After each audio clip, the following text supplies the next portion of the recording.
Fungsi atrai ngaju penmong yame limbagi kambar jile jonga Menslow tula jim bangayat pagka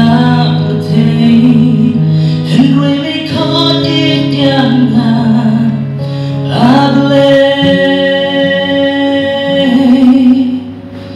Bunsing atrai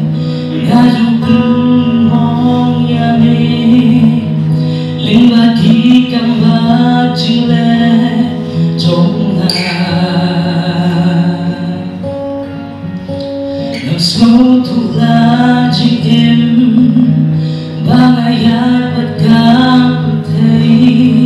Henry may kodit yang Milong nong brin kia ya ka jing im jong ha ngagit ba mileki kamba iwan ban ayo dagado nubabo uwan wai hale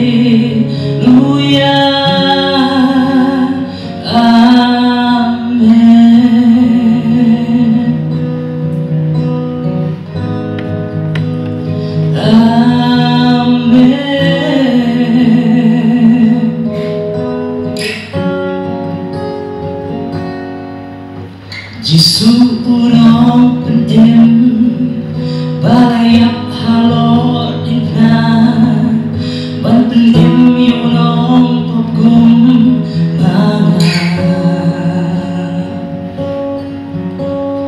tangan demani ya uski utrai kitrai oman penjam nasur jingruai bilong nong tenkia ya kajing im jonga ngangit pamileki gambar iwan ban ayo dakado nubaro uwan wai haleluya milong nong penkia ya kajing im jonga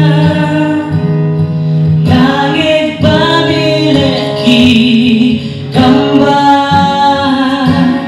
iwan dan ayo dakado nubaro uwan wai haleluya amen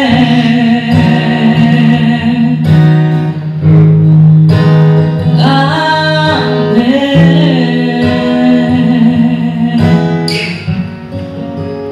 Milong nong penkia